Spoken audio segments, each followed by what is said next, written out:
So my brain is falling out of my skull.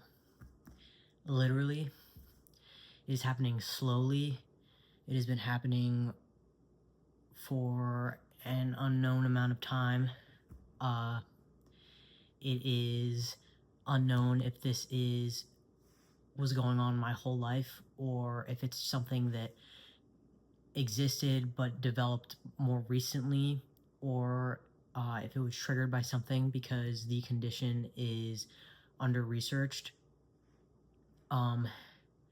It occurs in a very small number of the population. The structural defect exists in the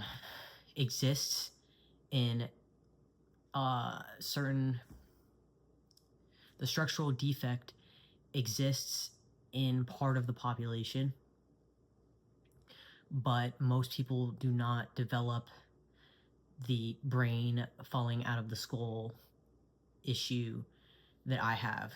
So it's sort of that my brain is falling out of my skull, but it's more like I have excess brain matter, so I have too much brain matter, and I wasn't born with a large enough skull to contain all of that. The condition is called Chiari. I have either 1, 2, or 3. Not 3, because I'm not in the emergency room right now and undergoing surgery, which is what would happen if I had the 3rd version of it. But it started, I've had a whole array of symptoms after COVID. I'm 19. I was in pretty good health prior to this. I'm a big biker. I ran a little bit, even though I don't really like to run, but I did all kinds of sports. I did swim, I did dive, I did baseball. I was on my school's cross-country team in middle school and high school, and yeah, I just love to hike. I love to be outside. I love to be active. It's a big part of my life, and a big part of my family too. And I ate healthy, lots of nutritious food and whatnot, drinking lots of water, all the things you're told that you need to do. But unfortunately, this is genetic, and I wanted to make a video about it because it's such a unknown, obscure condition that gets missed by doctors and neurologists and can cause all kinds of crazy seizure-like symptoms. And it can disrupt your whole nervous system because it is descending into your spine, where all those nerves are and where they're connected all over your body. So I want to say, when I first started to notice this, I was in, I want to say 9th grade. I was like 14, 15. And I just started to notice that my sleep quality had gone down. My athletic performance was much lower than I anticipated it to be after running and training and building my stamina and eating, nutrient-rich foods the whole summer. And so I thought that, it was just kind of like I was in that stage where things were changing in my life, and I'm stressed from school. So I tried to change that by upping my endurance training, which did absolutely nothing to improve my performance, which is very unusual. And so I started to get extremely depressed in high school. I was so depressed. I had some friends, but I barely ever hung out with them, and I kind of just did my schoolwork and my homework, and then would go home and crash for the entire day, kind of like someone with a fatigue related issue or an immune related issue, which it turns out I also have, which is currently undiagnosed. But I'll get to that. So I would go to school, I would do all this stuff. I felt like I was going a little bit crazy, and not in like the normal high school teenager way, in the like something is going on and I can't figure out what it is and why it's happening, nor can I get anybody to listen to me about it.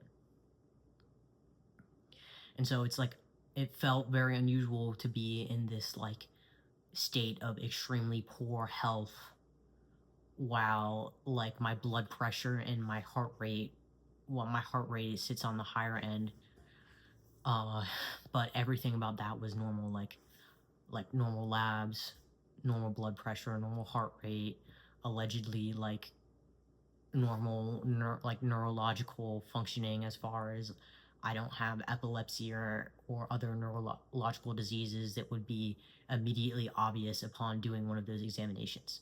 So I'm kind of lost at this point, right? Like, I know that something is really wrong in my body because I know my body better than anybody else.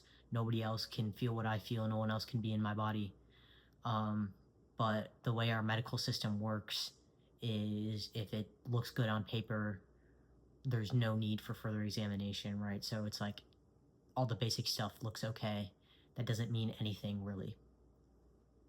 It means you've passed like through the first hoop of checks, of health checks.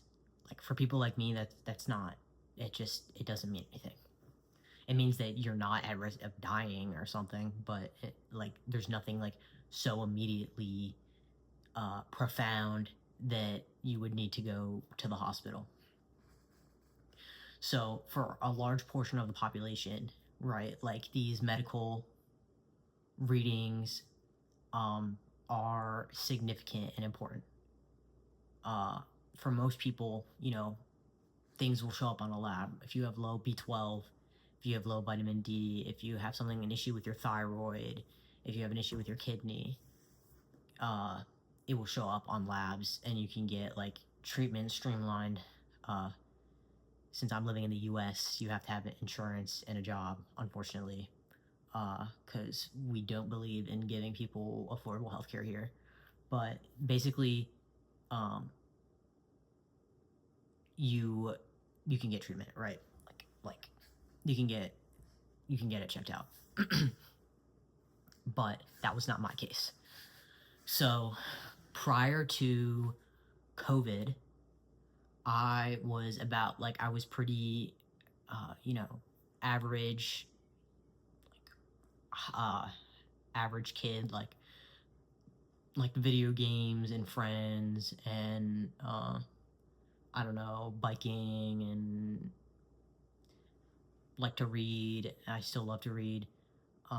And then COVID happened, and my life kind of became this unrecognizable thing. Like, everybody seemed to be able to kind of, like, at least outwardly move on after COVID, but like, whatever had happened to my body during COVID lingered. I had some kind of like infection that just sat there and stayed, and it just like wreaked havoc on my entire immune system. I mean, it's just like so much inflammation, so much pain. I've been like bedridden for the last 4 months, and just now have been able to regain some level of movement and functioning, even though it's slow and I have to sit down a lot.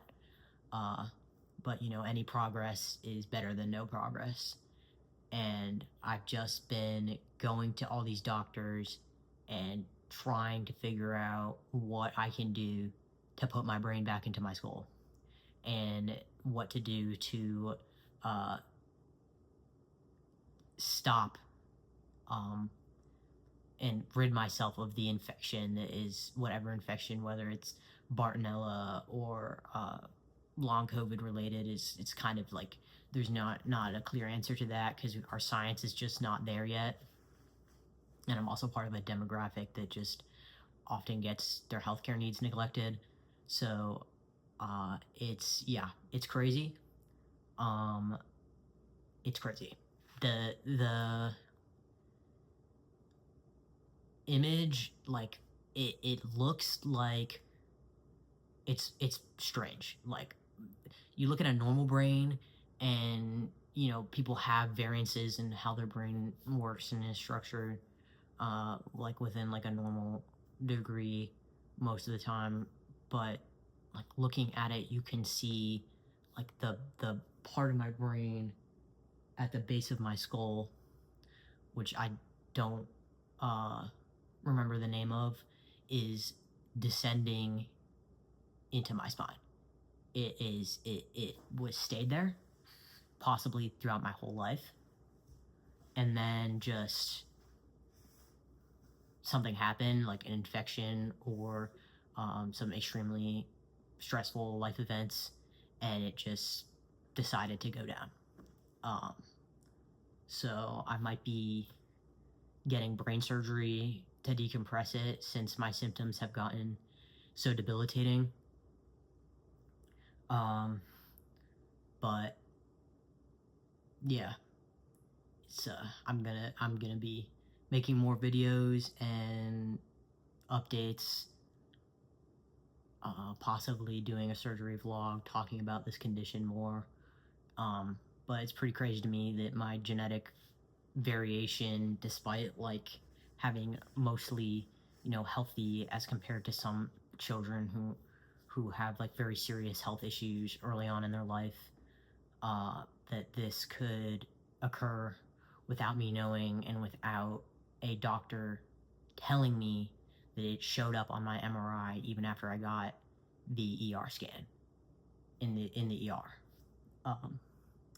So yeah, I'm definitely gonna be talking about it, and I'm gonna put like all kinds of links and stuff in the description below about this condition. Thanks for watching.